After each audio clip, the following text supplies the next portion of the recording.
ஓம் ஸ்ரீ குருப்யோ நமः. ஹரிஹி ஓம். சத்யம் ஞானமனந்தம் நித்யமநாகாசம் பரமாகாசம் கோஷ்டப்ராங்கணரிங்கணலோல மனாயாசம் பரமாயாசம் மாயாகல்பிதநானாகாரமநாகாரம் புவனாகாரம் க்ஷ்மாமாநாதமநாதம் பிரணமத கோவிந்தம் பரமானந்தம். கோவிந்தம் பரமானந்தம் பஜ கோவிந்தம் பரமானந்தம்.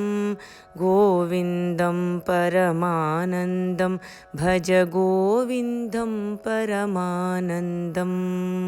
அவிநயமபநய விஷ்ணோ தமய மனசமய விஷய மிருகத்ருஷ்ணாம் பூததயாம் விஸ்தாரய தாரய சம்சார சாகரதः. திவ்யதுனீமகரந்தே பரிமள பரிபோக சச்சிதானந்தே ஸ்ரீபதி பாதாரவிந்தே பவபயகேதசிதே வந்தே. சத்யபி பேதாபகமே நாததவாஹம் நமாமகீனஸ்த்வம் சாமுத்ரோஹி தரங்கः க்வச்சன சமுத்ரோ ந தாரங்கः.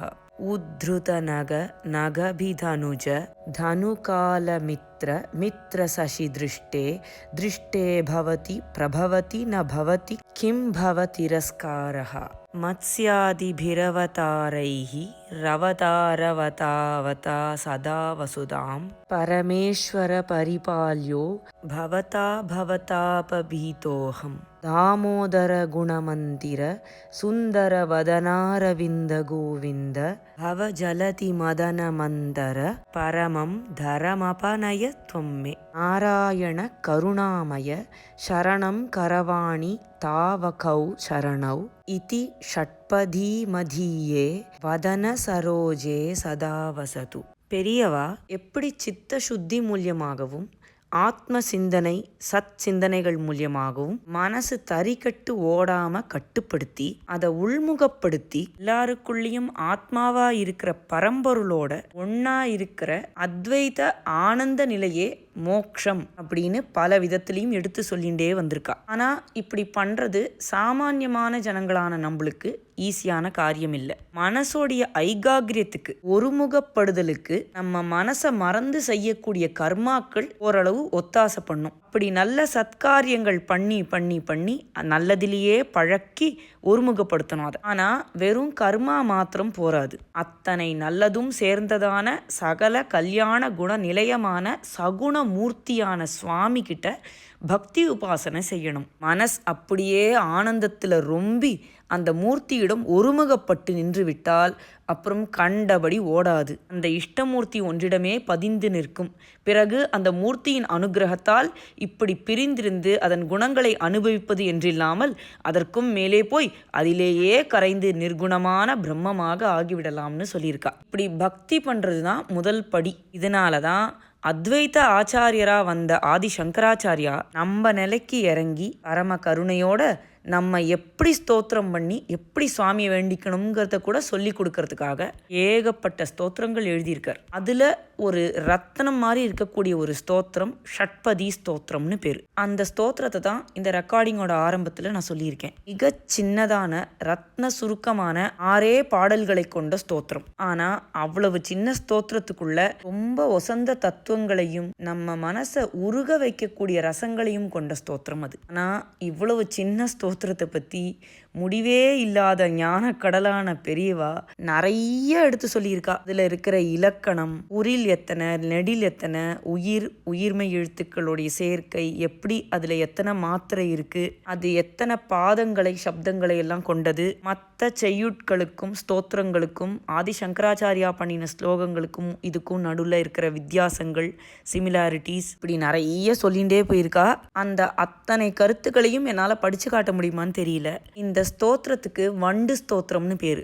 ஏன் இந்த ஸ்லோகத்தை இப்ப முக்கியமா படிச்சு காட்ட ஆரம்பிச்சேன் அப்படின்னு கேட்டா, இதுல பெரியவா சொன்ன பல முக்கியமான கருத்துகளுக்கு நடுவில் சுவாமியை வேண்டிக்கிறது, சுவாமி கிட்ட இது வேணும் அது வேணும்னு கேட்கறத பற்றியும் நிறைய சொல்லியிருக்கா. இப்படி சுவாமி கிட்ட இது வேணும் அது வேணும்னு கேட்கறது சரியா, அது நமக்காகவோ மற்றவாளுக்காகவோ பக்தி பண்ணும்போது வேண்டுதல்கள் பண்ணுறது சரியா தப்பா, இதை பற்றி பெரியவா அபிப்பிராயம் என்ன, பெரியவா என்ன சொல்லியிருக்கா அப்படின்னு என்னோட க்ளோஸ் ஃப்ரெண்டு கேட்டா. இந்த கருத்துக்களை பற்றி நிறைய இடங்கள்ல சொல்லியிருந்தாலும் இந்த வண்டு ஸ்தோத்திரத்தை பற்றி சொல்லி தரும்போது ரொம்ப அழகா ஆணித்தரமா பெரியவா நம்மளுக்கு இந்த கருத்தை புரிய வைக்கிறா. அப்படியே மிகப்பெரிய லாபமா இந்த வண்டு ஸ்தோத்திரத்தை பற்றி நம்ம தெரிஞ்சுக்க முடியும். அதில் இருக்கக்கூடிய மற்ற ரசங்களையும் அருமையான கருத்துகளையும் நம்மளால் தெரிஞ்சுக்க முடியும். அதனால் இந்த ஷட்பதி ஸ்தோத்திரம்னு சொல்லக்கூடிய வண்டு ஸ்தோத்திரத்தை படித்து காட்டணும்னு எனக்கு ஒரு ஆசை. மேற்கொண்டு பெரியவா சொல்கிறத கேட்கலாம். கர்ம யோகத்தினாலையும் ஒரு சகுண மூர்த்தியுடைய பக்தி உபாசனையினாலையும் மனசை ஓடாமல் கட்டுப்படுத்தி நிர்குண பிரம்மமாகவே ஆகிடணும்னு பெரியவா கடைசியாக சொல்லியிருந்தா. இப்போ மேற்கொண்டு பெரியவா சொல்கிறா. இதற்காகத்தான் ஆச்சாரியால் கர்மானுஷ்டானம் மாதிரியே பக்தி உபாசனையையும் நாம் எல்லாருக்கும் விதித்திருக்கிறார். விதித்தது மட்டுமில்லை, எப்படி பக்தி பண்ணுவது, எப்படி பிரார்த்தனை பண்ணுவது என்றே நமக்கு தெரியவில்லை அல்லவா? இதை நமக்கு சொல்லிக் கொடுக்கிற மாதிரி அவரே சகல தெய்வங்களின் மீதும் நெஞ்சை உருக்குகிற அநேக ஸ்தோத்திரங்களை செய்து நமக்கு அனுகிரகித்திருக்கிறார். அம்பாள் மேல் ஆச்சாரியால் செய்த சௌந்தரிய லஹரி, ஈஸ்வரன் மேல் பண்ணின சிவானந்த லஹரி இரண்டும் 100 ஸ்லோகம் கொண்டது. இவ்வளவு பெரிதாக இல்லாமல் சின்னதாகவும் ஒரு தெய்வம் மிச்சமில்லாமல் யார் யாருக்கு எது இஷ்ட தெய்வமானாலும் அதை அவர்கள் மனஸ் உருகி ஸ்தோத்திரம் பண்ணி அந்த இஷ்டமூர்த்தியின் அனுகிரகத்தை பெறுகிற மாதிரி நிறைய ஸ்தோத்திரங்கள் பண்ணியிருக்கிறார். இவற்றில் சிலவாவது நம் எல்லாருக்கும் மனப்பாடமாக தெரிந்திருக்க வேண்டும். ரொம்பவும் உசந்த தத்துவங்களையும் உள்ளத்தை தொடும்படியான ரசங்களையும் கூட பரம லலிதமாக சுலபமான வாக்கில் கொடுப்பதே ஆச்சாரியாளின் பெருமை.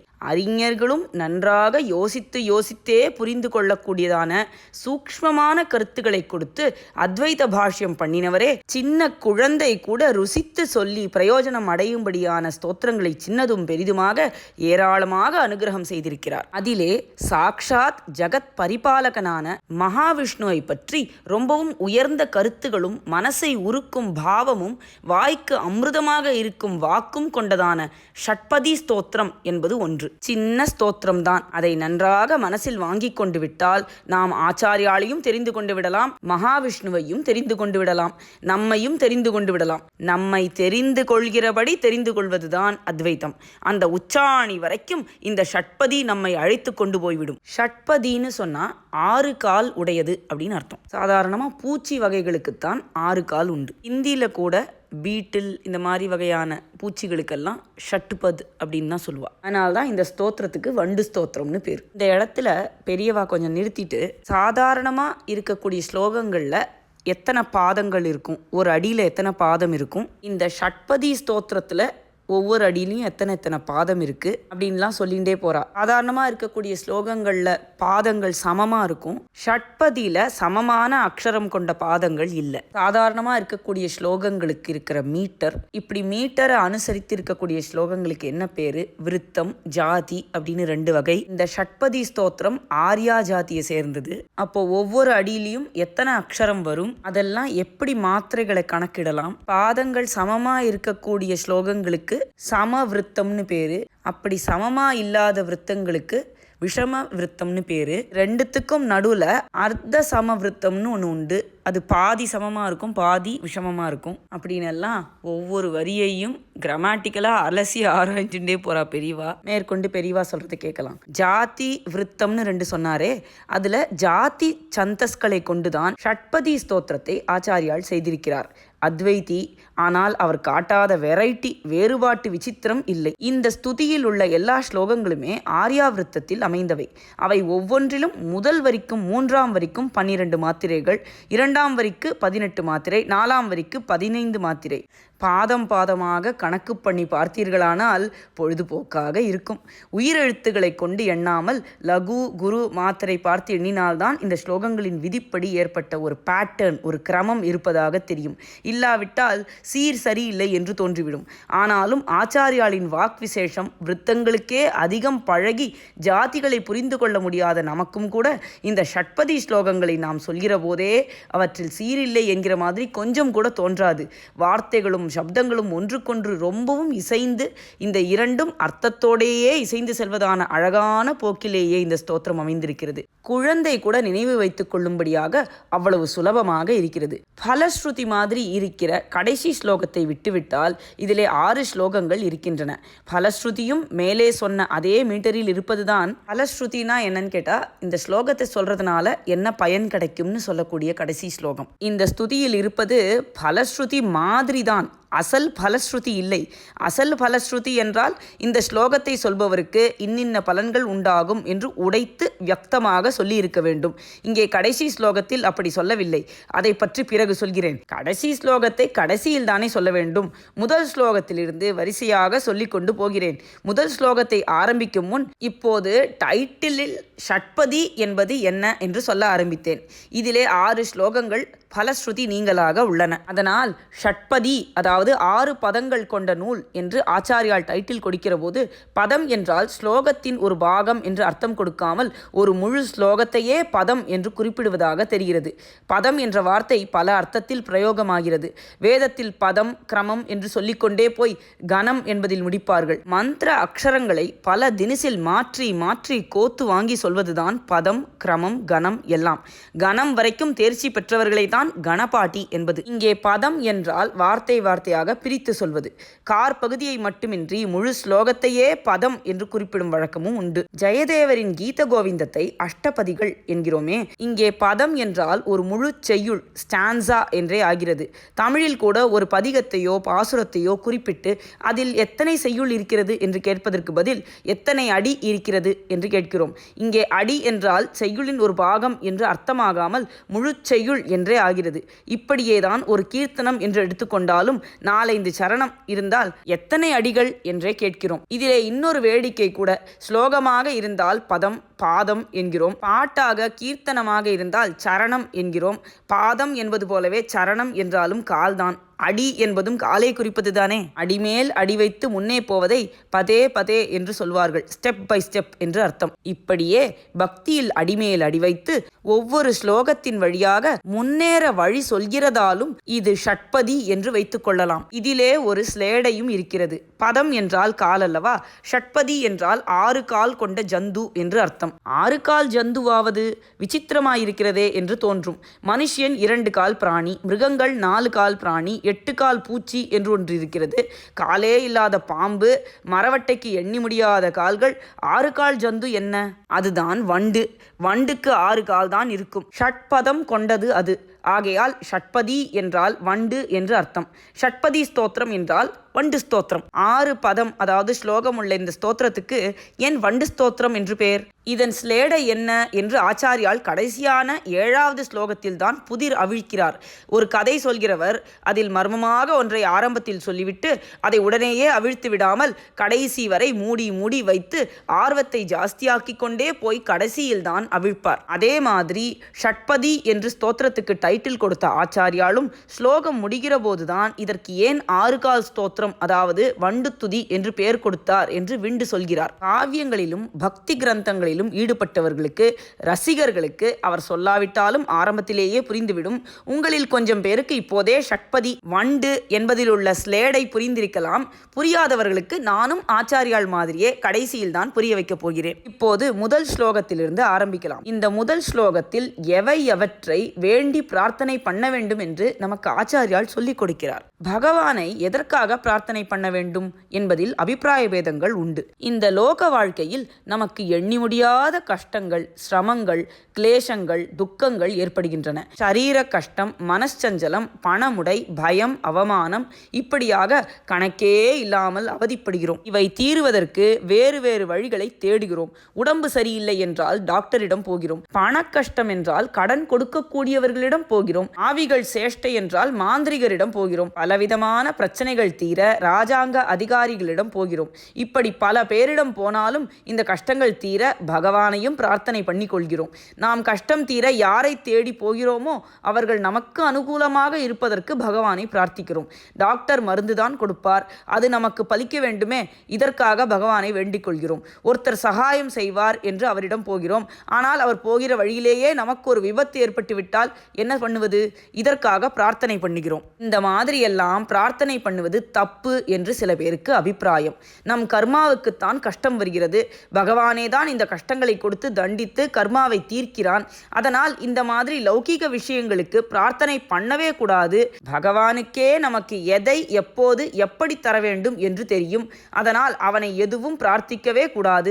அவனை ஸ்மரித்தால் அது ஆனந்தமாக இருக்கிறதல்லவா, அந்த ஆனந்தம் ஒன்றுக்காக மட்டுமே ஸ்மரிக்க வேண்டும். பக்தி பண்ணுவதற்கு பலன் பக்தியில் கிடைக்கிற மன நிறைவேதான். இந்த பெரிய நிறைவை விட்டுவிட்டு பக்தியை சின்ன சின்ன தற்காலிக நிறைவுகளுக்கு ஒரு உபாயமாக வைத்துக் கொள்வது ரொம்பவும் தப்பு.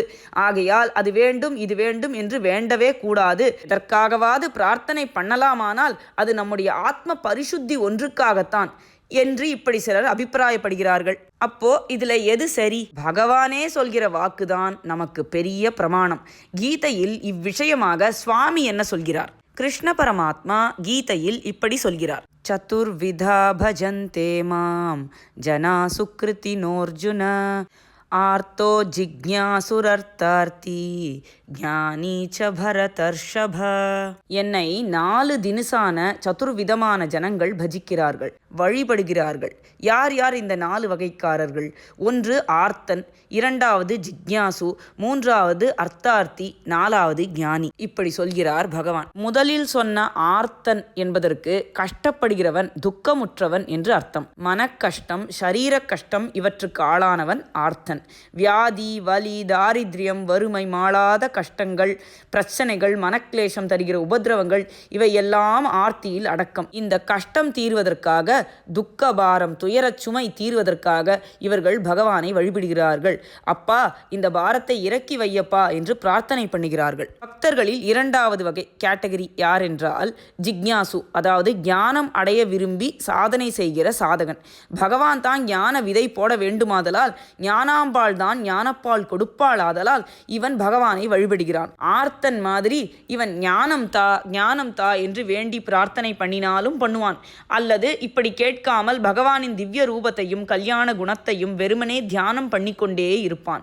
அதுவே ஆனந்தமாக இருப்பதோடு இவனுடைய சித்தம் சிதறி போகாமல் இழுத்து கட்டி ஒருமுகப்படுத்தும். ஆச்சாரியாலும் இந்த சித்த ஐகாகிரியத்துக்காகத்தான் உபாசனையை சொன்னார். இவன் ஞானம் தா என்று கேட்கவே வேண்டாம், பகவானை தியானம் பண்ணிக்கொண்டு சந்தோஷமாக இருந்தாலே போதும். இவனுடைய சித்தம் ஒருமுகப்பட்டு தானே அந்த பகவானின் நிர்குணமான அரூபமான சத்திய நிலையில் இவனை 2 கரைத்துவிடும். அப்படி ஜீவாத்மா என்று கொஞ்சம் கூட தனியாக பிரித்திருக்காமல் சத்திய வஸ்துவோடு ஐக்கியமாய் இருப்பதுதான் ஞானம். அந்த நிலையிலே பூஜையும் இல்லை, தியானமும் இல்லை. அந்த ஸ்டேஜுக்கு போவதற்காகவே முதலில் இந்த ஜிக்ஞாசு பகவானை பஜிக்கிறான். 3வதாக அர்த்தார்த்தி. முதலில் சொன்ன ஆர்த்தியில் வருகிற தீ வேறே, இங்கே அர்த்தார்த்தியில் சொல்கிற தீயும் தாவும் வேறே. சம்ஸ்கிருதத்தில் க வர்க்கம், ச வர்க்கம், ட வர்க்கம், த வர்க்கம், ப வர்க்கம் ஆகியவற்றில் ஒவ்வொன்றிலும் 4 விதமான சப்தங்கள் உண்டு. காவை எடுத்துக்கொண்டால் முதலில் க, அப்புறம் அதையே அழுத்தி க, 3வதாக க, கங்கை என்பதில் வருகிற மாதிரி, 4வதாக இதையும் அழுத்தி க. இப்படியே ச, ட, த, பவிலும் நன்னாலு உண்டு. வில் முதல் சப்தம் த தான் ஆர்த்தியில் வந்தது. அர்த்தார்த்தி என்பதில் வருகிற தாவும் தீயும் 2வது த. அர்த்தார்த்தி என்றால் பொருளை இச்சிக்கிறவன் என்று அர்த்தம். அர்த்தம் என்றால் பொருள், அதாவது பணம். அர்த்தி என்றால் அதை வேண்டுகிறவன். முதலில் துன்புற்றவனை சொன்னாரே, அதிலேயே பொருள் இல்லாமல் கஷ்டப்படுகிறவனும் அடக்கம்தான். அதனால் இங்கே பிரித்து சொல்லியிருக்கிற அர்த்தார்த்தி என்பவன் வறுமையால் கஷ்டப்படுகிறவன் அல்ல. வாழ்க்கை நடத்தவே முடியாமல் இவன் ஒன்றும் சிரமப்படவில்லை. ஆனாலும் இது போதாது, இன்னும் நிறைய சுபிக்ஷம் வேண்டும் என்று பகவானை பிரார்த்தனை பண்ணுகிறான். நம்மில் பல பேர் இப்படித்தான் இருக்கிறோம். காலக்ஷேபம் நடக்க நமக்கு சிரமம் இல்லைதான், இருந்தாலும் இன்னும் நிறைய சௌகரியம், வீடு வேண்டும், வேண்டும், கார் வேண்டும் என்று ஆசை இருக்கத்தான் செய்கிறது. சப் கலெக்டர் கலெக்டராக ப்ரமோஷன் கிடைக்க வேண்டும் என்று பிரார்த்தனை பண்ணுகிறார். கலெக்டர் மாகாணம் புறாவுக்கும் ஏதாவது ஒரு அதிகாரியாக வேண்டும் என்று வேண்டிக் கொள்கிறார். அர்த்தம் என்கிறதில் பணம் மட்டுமில்லாமல் பதவி, கௌரவம், புகழ் எல்லாவற்றையுமே சேர்த்து சொல்லலாம். நாலாவதாக ஞானியை சொன்னார். ஞானியும் தன்னை பஜிப்பதாக பஜந்தே மாம் என்று சொல்கிறார். சற்று முன்னாடிதான் சொன்னேன், ஞானியாகிவிட்டால் அப்புறம் பகவான், பக்தன் என்ற வித்தியாசமே இல்லாமல் பரமார்த்த சத்தியமான ஒரே ஏகத்தில் இவன் கரைந்து அங்கே பூஜை, தியானம் எல்லாம் நின்று போய்விடுகிறது என்று. இங்கே ஞானியும் பக்தி பண்ணுவதாக பகவானை கோட் பண்ணுகிறேனே என்றால், ஞான சமாதி நிலையில் பகவானுக்கு வேறாக பக்தன் இல்லைதான். ஆனால் ஞானி எப்போதுமே இப்படி லோக பிரஜை இல்லாமல் நிர்விகல்ப சமாதியில் இருப்பதில்லை. அவனுக்கு வெளி உணர்வு இருக்கிற அல்லது இருக்கிற மாதிரி வெளி உலகத்துக்கு தோன்றுகிற சமயங்களும் உண்டு. அப்படிப்பட்ட சமயங்களில் சமாதி நிலையில் எந்த நிர்குண நிராகார குணமும் உருவமும் இல்லாத சத்திய வஸ்துவோடு இரண்டர கலந்திருந்தானோ அதே வஸ்து லீலா நிமித்தமாக பல குணங்களோடு ரூபங்களோடு லோக நிர்வாகம் பண்ணுகிறதை ஞானியானவன் ரசிக்கிறான். வாசுதேவ சர்வமிதி என்று அந்த வாசுதேவனே கீதையில் சொன்ன மாதிரி இந்த ஞானி லோகத்தில் எதை பார்த்தாலும் அதை பரமாத்மாவாகவே பார்த்து இதுவும் அதன் இன்னொரு வேஷம், இன்னொரு விதமான லீலை என்று அதை ரசிக்கிறான். ஆச்சாரியால் பஜகோவிந்தத்தில் நந்ததி நந்ததி நந்தத்யேவ என்று 3 தடவை திரும்ப திரும்ப சொன்னது மாதிரி எதிலும் எப்போதும் பரமாத்ம ரசத்தையே ருசித்து கொண்டு ஆனந்தமயமாக இருக்கிறான். இந்த ஞானி வெளி பிரஜையற்ற நிர்விகல்ப சமாதியில் இல்லாமல் பகிர்முகமாக வெளிப்பிரஜையுடன் இருக்கிற போது கூட அவனுக்கு வெளி உள் எல்லாம் ஒன்றுதான். வேதத்தில் சொன்னது போல உள்ளே வெளியே எல்லாம் அந்த ஒரே நாராயணன் வாசுதேவன் பரமாத்மாதான் வியாபித்திருக்கிறது என்ற உள்ளுணர்வு இருந்து கொண்டே இருக்கும். ஞானி அடைய வேண்டியது எதுவுமே இல்லை. ஆகவே அதைத்தா இதைத்தா என்று பிரார்த்திக்க வேண்டிய அவசியம் அவனுக்கு இல்லை. ஒரு பிரார்த்தனையும் ஒரு காரணமும் இல்லாமல் தன்னால் அன்பாகத்தான் இருக்க முடிகிறது என்பதாலேயே பரமாத்மாவிடம் அன்பாயிருக்கிறானே, இதுதான் பரம பரிசுத்தமான பக்தி. அஹைதுகி பக்தி, அதாவது ஹேது அல்லது காரணம் இல்லாத பக்தி என்று இதை பிரம்ம ஞானியான சுகாச்சாரியால் பாகவதத்தில் சொல்கிறார். இவனை ஒருத்தர் கத்தியால் வெட்டினால் கூட அதிலிருந்து காப்பாற்றும்படி இவன் பிரார்த்தனை பண்ண மாட்டான். ஏனென்றால் தான் சரீரமில்லை, ஆத்மாதான் என்ற உள் அனுபவம் இவனை விட்டு அப்போதும் விலகி இருக்காது. அந்த நிலையிலும் பிரார்த்தனை பண்ணாமலே பகவானிடம் பக்தியாக அன்புமயமாக இருப்பான். இப்பேற்பட்ட பக்தி எங்கே? கஷ்டம் தீர்வதற்காக பகவானை பிரார்த்திக்கிற ஆர்த்தனின் பக்தி எங்கே? அதைவிட மட்டமாக போதும் என்கிற அளவுக்கு சௌகரியம் இருந்தும் இன்னும் வேண்டும் என்று கேட்கிற அர்த்தார்த்தியின் பக்திக்கு பக்தி என்று பெயர் கொடுப்பதே தப்பு மாதிரி இருக்கிறதே என்று தோன்றலாம். ஆனால் சாக்ஷாத் பகவான் ஞானத்தை வேண்டுகிற ஜிக்ஞாசுவையும் ஞானத்தை அடைந்தே விட்ட ஞானியையும் சொன்னார் போலவே இந்த ஆர்த்தன் அர்த்தார்த்தி 2 பேரும் கூட தன்னை பஜிப்பதாகத்தான் சொல்கிறார். அது மட்டுமில்லை, இந்த 4 தினசானவர்களையும் சுக்ருதின ஜனா, அதாவது சுக்ருதம் பண்ணினவர்கள், புண்ணியம் பண்ணினவர்கள் என்று ஸ்லாகித்து சொல்கிறார். 2 ஸ்லோகங்களுக்கு பிறகு மறுபடியும் இந்த 4 வகையான பக்தர்களும் சிரேஷ்டமானவர்களே, உதாரமானவர்களே, உதாரா சர்வ ஏவைத்தே என்கிறார். ஏன் இப்படி சொன்னார்? ஞானியையும் ஞானத்தை தேடுகிறவனையும் மட்டுமில்லாமல் லௌகீக கஷ்டம் தீர்வதற்காகவே பிரார்த்தனை பண்ணுகிறவனையும், ஓரளவு சௌக்கியமாயிருந்தும் கூட இன்னும் ஜாஸ்தி சௌக்கியம் வேண்டும் என்று பிரார்த்திக்கிறவனையும் கூட ஏன் பகவான் தன் பக்தர்கள் என்று சொல்லிக்கொண்டார்? ஏன் அவர்களை சுக்ருத், உதாரர்கள் என்றெல்லாம் ஸ்லாகித்தார் என்பது கேள்வி. லோக வாழ்க்கையில் நமக்கு அநேக கஷ்டங்கள் வந்து கொண்டே இருக்கின்றன. இத்தனை கஷ்டங்களையும் கொஞ்சம் கூட பொருட்படுத்தாமல் பகவான் விட்ட வழி என்று நாம் பகவானை பகவானுக்காகவே பக்தி பண்ணி கொண்டிருந்து விட்டால் ரொம்ப உசத்திதான். இதற்கு ஆக்ஷேபனையே இல்லை. ஆனால் நடைமுறையில் வாஸ்தவத்தில் நம்மில் யாரால் அப்படி இருக்க முடிகிறது? ஏதோ ஒரு மாயை லோகம் முழுவதையும் பிடித்து ஆட்டுகிறது. மகா மாயா விஸ்வம் பிரமயசி என்று ஆச்சாரியால் கூட சொன்னார். அதிலே நாம் மாட்டிக்கொண்டிருக்கிறோம். லோகம்தான் நிஜம், நம் தேகம்தான் நிஜம் என்றே நாம் அத்தனை பேரும் நினைத்து கொண்டிருக்கிறோம். லோக வாழ்க்கை நடத்தி கொண்டிருக்கிறோம். இதிலே ஒரு தோல்வி, மானபங்கம், வியாதி, வக்கை, கடன், கஸ்தி வந்தால் கஷ்டப்படத்தான் செய்கிறோம். இப்படி கஷ்டப்படாவிட்டால் உசத்திதான், சந்தேகமே இல்லை. இன்றைக்கு இல்லாவிட்டாலும் என்றைக்கோ ஒரு நாளாவது நாம் இம்மாதிரி கஷ்டப்படாமல் மாயையை மாயை என்று புரிந்து கொண்டு பட்டுக்கொள்ளாமல் இருக்கத்தான் வேண்டும். இப்போதிலிருந்தே அதற்கான பிரயத்தனங்களை பண்ணிக்கொண்டே இருக்க வேண்டும். ஆனால் என்றைக்கோ அப்படி நாம் ஆவதும் ஆகாததும் ஒரு பக்கம் இருக்கட்டும். இன்றைக்கு இப்போது நமக்கு கஷ்டம் இருந்தால் அது கஷ்டமாக தெரிகிறதோ இல்லையோ? முள் குத்தினால் கால் வலிக்கிறதோ இல்லையோ? ஜுவரம் வந்தால் ஹா ஹா என்று அனத்துகிறோமோ இல்லையோ? வீட்டிலே ஒரு கஷ்டம், ஆபீஸில் சண்டை, ஏதோ ஒரு அவமானம் என்றால் உள்ளே அது நம்மை கருணைக்கிழங்கு மாதிரி அரித்து பிடுங்கிக் கொண்டே இருக்கிறதா இல்லையா? நம் வீட்டுக்காரர்களுக்கு நாம் செய்ய வேண்டியதை செய்ய வேண்டும், பெண்ணுக்கு கல்யாணம் பண்ண வேண்டும், பிள்ளைக்கு காலேஜில் சீட் பிடிக்க வேண்டும் என்று இப்படி நம் கடமைக்காக பொறுப்புக்காக அலைய வேண்டியிருக்கிறதோ இல்லையோ? இதில் போகிற இடங்களில் காரியம் ஜெயிக்காமல் ஏமாந்தும் போகிறோமோ இல்லையோ? இந்த மாதிரி சமயங்களில் என்ன பண்ணுவது? எல்லாம் கர்மா என்று மனசை தேற்றிக்கொண்டு கீதையில் சொன்ன மாதிரி நம் கடமையை மட்டும் பண்ணிக்கொண்டு பலனை நினைக்காமல் லேசாக இருந்து விடலாம் என்றால் அது முடியாமல் உள்ளே அரித்து பிடுங்கிக் கொண்டே இருக்கிறதே. இப்போது என்ன பண்ணலாம்? பகவான் என்று ஒருத்தன் இருக்கிறான். அவன்தான் சர்வ லோகங்களையும் நிர்வாகம் பண்ணுகிறான். தர்மம் என்கிற சட்டத்தை, லா வைத்துக்கொண்டு அதன்படி அவன் ஆட்சி பண்ணுகிறான் என்று நாம் நம்புகிறோம். தர்ம லா படிதான் அவன் ரூல் பண்ணுகிறான் என்றாலும் அவன் பரம கருணாநிதி. எத்தனை அபராதங்கள் பண்ணினாலும் க்ஷமிக்கிற அருள் வள்ளல், கிருபா சமுத்திரம் என்றும் மகான்கள் பாடி வைத்துவிட்டு போயிருக்கிறார்களே. அதனால் லோக வாழ்க்கையில் மாட்டிக்கொண்டிருக்கிற நாம், அவன்தானே இப்படி நம் மேலே மாயையை போர்த்தி மாட்டி வைத்திருக்கிறான். இப்படி மாட்டிக்கொண்ட நாம் அவனிடமே இந்த லோகத்து கஷ்டங்கள் தீருவதற்கு பிரார்த்தனை பண்ணுவதில் என்ன தப்பு? இப்படி ஒரு அபிப்பிராயம். எது வேண்டுமானாலும் எப்படி வேண்டுமானாலும் போகட்டும் என்று தாமரை இலை தண்ணீர் மாதிரி இருக்கிறவர்கள், அல்லது அந்த மாதிரி என்றைக்காகவேனும் நாமும் ஆக வேண்டும் என்று தாபப்படுகிறவர்கள் கூட லோகத்தில் அபூர்வமாகத்தான் இருப்பார்கள். இந்த உலக வாழ்க்கையின் கஷ்ட நஷ்டங்களை பொருட்படுத்துகிறவர்கள், அது தீர வேண்டும் என்று தவிக்கிறவர்கள் தான் 100% பேர் இருப்பார்கள். இவர்களுடைய கஷ்டத்தை தீர்த்து வைக்க பகவானுக்கு சக்தியும் உண்டு, உரிமையும் உண்டு. அதற்கான கருணையும் அவனுக்கு நிச்சயம் உண்டு. அதனால் அவனிடம் கஷ்டத்தை தீர்க்கச் சொல்லி பிரார்த்தனை பண்ணுவது ரொம்பவும் சரியானதுதான் என்று அபிப்பிராயப்படுகிறவர்கள் உண்டு. பகவான் உனக்கு ஒரு சரீரத்தை தந்திருக்கிறான், குடும்பத்தை தந்திருக்கிறான். இவற்றை நன்றாக பார்த்து கொள்ள வேண்டிய பொறுப்பு உனக்கு இருக்கிறது, கடமை இருக்கிறது. இதற்காக டாக்டர், மேலதிகாரி, கடன் கொடுக்கிறவன், அவன் இவன் என்று யார் யாரிடமோ போய் நிற்கிறாயா இல்லையா? எல்லாருக்கும் மேலே இருக்கிற பகவானிடம் மட்டும் போய் நின்றால் என்ன தப்பு? வெட்கப்பட அதில் என்ன இருக்கிறது? மனுஷ ரூபத்தில் உனக்கு உதவி செய்கிறவர்கள், ஹியூமன் ஏஜென்சி கூட உனக்கு சாதகமாக இருக்க வேண்டும் என்றால் இதை சாதித்து தரக்கூடியவன் பகவான் தானே. அதனால் மற்றவன் காலில் விழுகிறதற்கு முன்னாடி அவன் காலில் விழு.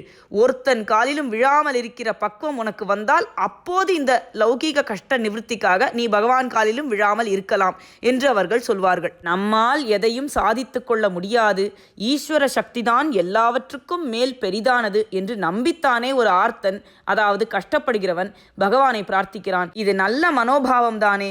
இதனால் தான் இப்படிப்பட்ட மனோபாவம் படைத்தவர்களையும் பகவான் சுக்ருதின உதாரா என்று ஸ்லாகித்து சொல்லியிருக்கிறார் என்று வைத்துக் கொள்ளலாம். எதற்கும் நான் நான் என்று மாரை தட்டி கொண்டிருக்கிற மனுஷன் ஏதாவது ஒரு இடத்தில் தான் அவன் கிருபை இல்லாமல் எதுவும் செய்ய முடியாது என்று நம்பி அடங்கி பணிந்து வேண்டிக் கொள்கிறான் என்றால் அது மிகவும் உயர்ந்ததுதான்.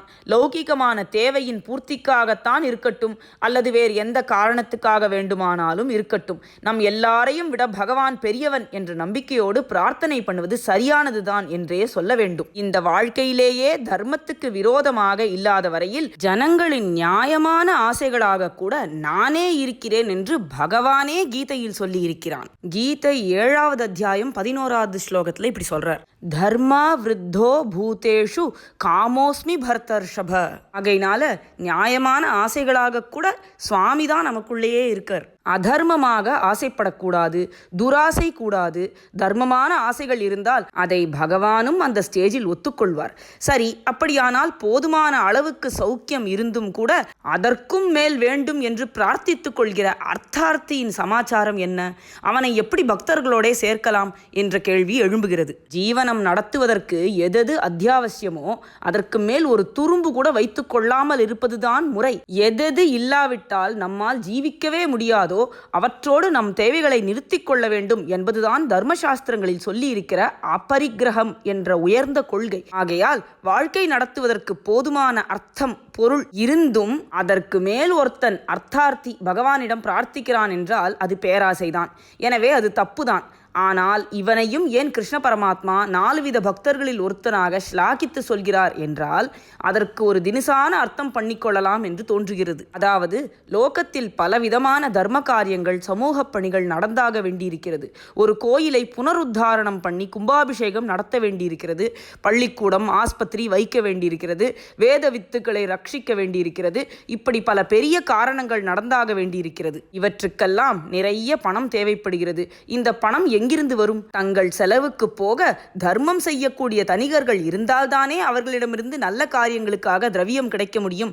இந்த மாதிரி தனக்கென்று இல்லாமல் தன் தேவைக்கு மேற்பட்டதை லோக உபகாரமாக தர்மம் பண்ணுவதற்கே ஒரு அர்த்தார்த்தி பகவானிடம் பிரார்த்தனை பண்ணினால் அப்படிப்பட்ட பிரார்த்தனையை பகவான் ஒப்புக்கொள்கிறார் என்று வைத்துக் கொள்ளலாம். வர்ணாசிரம தர்மங்கள் யதோக்தமாக நடைமுறையில் அனுஷ்டிக்கப்பட்ட காலத்திலேயே பிராமணனுக்கு அபரிக்கிரகம், சமுத்திரத்தை தாண்டி போகக்கூடாது என்பது போன்ற கட்டுப்பாடுகளை போட்ட சாஸ்திரம் வைசியர்களுக்கோ திரைக்கடல் ஓடியும் திரவியம் தேடு என்று உபதேசம் பண்ணிற்று. என்ன காரணம்? அப்படி அவர்கள் திரவியம் தேடினால்தான் அநேக தர்ம காரியங்கள் நடக்க முடியும்.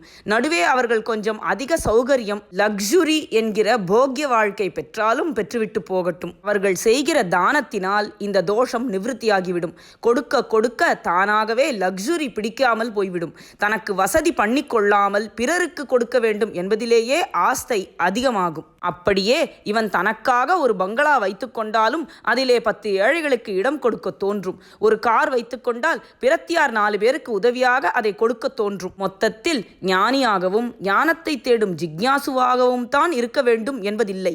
ஆர்த்தனாகவோ அர்த்தார்த்தியாகவோ இருந்தால் கூட பரவாயில்லை.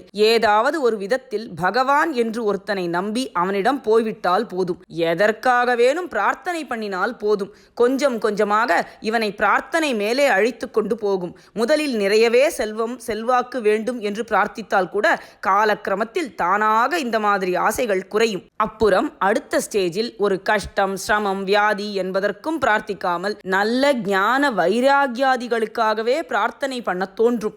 அதற்கப்புறம் இந்த பிரார்த்தனை கூட நின்று போய் பக்தியில் உள்ள ஆனந்தத்துக்காகவே பக்தியாக இருக்கிற உயர்ந்த நிலைக்கு போய் சேரலாம். இப்படி லோக ரீதியான பிரார்த்தனைக்கும் நியாயம் காட்ட, சமாதானம் சொல்ல இடம் இருக்கிறது. ஆச்சாரியாளின் சௌந்தரிய லஹரி முடிவில் சரஸ்வத்யா லக்ஷ்மியா என்று ஒரு ஸ்லோகம் வருகிறது. அந்த ஸ்லோகத்திலிருந்து அம்பாள் படிப்பு, பணம், மன்மதாகரமான ஷரீர சம்பத் முதலான ஐஹீகமான இந்த உலகத்து பெருமைகளை கூட ஆரம்ப காலத்தில் தந்து படிப்படியாக பசு பாசு பந்தத்தை கத்தரித்து பரமானந்தத்தை தருகிறாள் என்று தெரிகிறது. ஆகையால் ஒரு ஸ்டேஜ் வரை லௌகீகமாக பிரார்த்தனை பண்ணினால் அது தப்பில்லை என்று ஏற்படுகிறது. பிரார்த்தனை பண்ணுகிற வழக்கம் எப்படியோ ஒரு விதத்தில் ஏற்பட்டுவிட்டால் தானாகவே அது கால கிரமத்தில் ஆத்ம அபிவிருத்திக்காக மட்டும் பிரார்த்திக்கிற நிலைக்கு கொண்டு விட்டுவிடும். ஐஹிகமாக, அதாவது இந்த இக உலகத்தை பற்றி நாம் பிரார்த்தனை பண்ணுவதெல்லாம் நமக்கு கிடைத்து விடுகிறதா என்ன?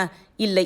சில பிரார்த்தனை நிறைவேறுகிறது, சில நிறைவேறாமல் போகிறது. ஆனால் நிறைவேறவில்லை என்பதற்காக நாம் பகவானை விட்டுவிடுவதில்லை, பக்தியை விட்டுவிடுவதில்லை. வேற பலனுக்காக பக்தி பண்ணினாலும் ஏதோ நாம் செய்கிற துளி துளி பக்தியிலும் அதற்கென்றே ஒரு சுகம் நமக்கு தெரிவதால் நாம் வேண்டின பலன் கிடைக்காவிட்டாலும் பக்தியை விடுவதில்லை. என்னிடமே ரொம்ப பேர் வருகிறார்கள். ஏதோ ஒரு கஷ்டம் தீர வேண்டும், பெண்ணுக்கு கல்யாணம் ஆக வேண்டும், பிள்ளைக்கு வேலை கிடைக்க வேண்டும், வியாதி போக வேண்டும், கேஸ் ஜெயிக்க வேண்டும் என்று இப்படிப்பட்ட பிரார்த்தனைக்காக வருகிறார்கள். எல்லாருக்கும் எல்லா பிரார்த்தனையும் நிறைவேறுகிறதா? இல்லை. ஆனாலும் அதற்காக அவர்களுடைய அபிமானம் போய்விடவில்லை. தொடர்ந்து வந்து கொண்டேதான் இருக்கிறார்கள். நாம் பிரார்த்திப்பதெல்லாம் நமக்கு கிடைத்துதான் ஆக வேண்டும் என்று எதிர்பார்க்க நமக்கு அருகதை இல்லை என்று உள்ளூர நமக்கு ஏதோ ஒரு தினசில் தெரிந்திருக்கிறது. அதனால் நாம் பிரார்த்தனை பண்ணி நிறைவேறாவிட்டாலும் பகவானை விடுவதில்லை. பிரார்த்தனை நிறைவேறாததற்காக நாஸ்திகர்களாக போகிறவர்கள் ரொம்ப குறைச்சல்தான். அநேகமாக சுவாபாவிகமாகவே இயற்கையாகவே தான் நாஸ்திகர்கள் அப்படி இருக்கிறார்களே தவிர பக்தி பண்ணினதால் எதிர்பார்த்த பலன் கிடைக்கவில்லை என்கிற தாபத்தால் நாஸ்திகர் ஆவதென்பது ரொம்பவும் அபூர்வம்தான். லௌகிகமான பலனை உத்தேசித்து ஏதோ கொஞ்சம் பக்தி பண்ண ஆரம்பித்து விட்டால் கூட சரி, அது ஒருபோதும் அழிந்து போய்விடுவதில்லை. வளராமல் பக்குவமாகாமல் வேண்டுமானால் போகலாம், ஆனால் அடியோடு இல்லாமல் போய்விடுவதில்லை. இதனால் தான் கிருஷ்ண பரமாத்மா நீ ஞான ஞானியாகவோ ஜிக்ஞாசுவாகவோ இல்லாவிட்டாலும் சரி, ஆர்த்தனாகவோ அர்த்தார்த்தியாகவோ தான் என்னிடம் வருகிறாயா, அதுவும் சரி. ஏதோ காரணத்துக்காக என்னை நம்பி வந்து விட்டாயல்லவா, அதனால் நீயும் பக்தன் தானப்பா என்று பரம கருணையோடு இவர்களையும் பக்தர்களோடு சேர்த்து கொள்கிறார். லௌகீகத்தில் நமக்கு எந்த பிரார்த்தனை இருந்தாலும் இல்லாவிட்டாலும் நமக்கு ஒரு குறையும் இல்லை, ஒன்றுக்காகவும் நாம் பிரார்த்திக்க வேண்டியதில்லை என்ற நிறைந்த நிலையை நாம் நிஜமாக அடைகிறவரை ஆத்ம ஸ்ரேயசுக்கானவற்றை பகவானிடம் பிரார்த்தித்துக் கொண்டிருந்தால் அப்படி பிரார்த்திப்பதே நமக்கு ஓரளவு தாபசாந்தியாக இருக்கும். நம் ஆத்ம அபிவிருத்திக்கு எதது தேவை என்று பகவானுக்கே தெரியும். நாம் கேட்காமலே அவன் கொடுப்பான் என்பதெல்லாம் வாஸ்தவமானாலும் கூட நம் குறைகளை அவனிடம் நாமே வாய்விட்டு சொல்லிக் கொள்வதில் நமக்கு ஒரு ஆறுதல் கிடைக்கத்தான் செய்கிறது. இந்த ரீதியில் நாம் ஆத்ம ஸ்ரேயசுக்காக என்னென்னவற்றை பிரார்த்திக்க வேண்டும் என்பதை ஆச்சாரியால் ஷட்பதி முதல் ஸ்லோகத்தில் சொல்கிறார். சுப்பிரமணிய புஜங்கத்தில் நம் ஆச்சாரியால் செந்தில் நாதனுடைய பத்ர விபூதி மகிமையில் சகல வியாதிகளும் தீருவதை பற்றி சொல்லியிருக்கிறார். அங்கே ஆச்சாரியால் ஆர்த்திக்காக கூட அவரே பக்தி பண்ணி காட்டுகிறார். கனகதாராஸ்தவத்தை எடுத்துக்கொண்டால் அங்கே ஆச்சாரியால் அர்த்தார்த்தியின் வேண்டுதலை கூட ஒப்புக்கொள்கிற மாதிரி மகாலட்சுமியிடம் தத்யா திரவிணாம்புதாராம் என்கிற ஸ்லோகத்தில் மேகம் மழையை வர்ஷிக்கிற மாதிரி செல்வ தாரையை கொட்டு என்று பிரார்த்திக்கிறார். ஆனால் இந்த ஷட்பதி ஸ்தோத்திரத்தில் ஆர்த்தனாகவும் அர்த்தார்த்தியாகவும் இல்லாமல் ஞானத்தை விரும்புகிற சாதகனான ஜிக்ஞாசு எப்படி பிரார்த்தனை பண்ணுவானோ அப்படியே பண்ண சொல்லிக் கொடுக்கிறார். இப்படியாக மகாபெரிவா நமக்கு பிரார்த்தனை பண்றதுடைய முக்கியத்துவத்தையும், அப்படி எதையாவது கேட்டு பகவான்கிட்ட பிரார்த்தனை பண்ணலாமா கூடாதா அப்படிங்கறத பத்தியும் நமக்குள்ள இருக்கக்கூடிய சந்தேகங்களை கருணையோட நிவர்த்தி பண்றா. மேற்கொண்டு இந்த ஷட்பதி ஸ்தோத்திரத்தை பத்தி பெரியவா சொல்றதையெல்லாம் அடுத்தடுத்த ரெக்கார்டிங்ல பார்க்கலாம். நின்னை சில வரங்கள் கேட்பேன், அவை நேரே இன்றெனக்கு தருவாய். எந்தன் முன்னை தீவினை பயன்கள் இன்னும் மூளாது அழிந்திடல் வேண்டும். என்னை புத்துயிராக்கி எனக்கேதும் கவலையறச் செய்து மதிதன்னை மிகத் தெளிவு செய்து என்றும் சந்தோஷம் கொண்டிருக்கச் செய்வாய். எனக்கு வேண்டும் வரங்களை இசைப்பேன் கேளாய் கணபதி. மனத்தில் சலனம் இல்லாமல் மதியில் இருளே தோன்றாமல் நினைக்கும் பொழுது நின் மௌன நிலை வந்திட நீ செயல் வேண்டும். கனக்கும் செல்வம் 100 வயது இவையும் தர நீ கடவாயே.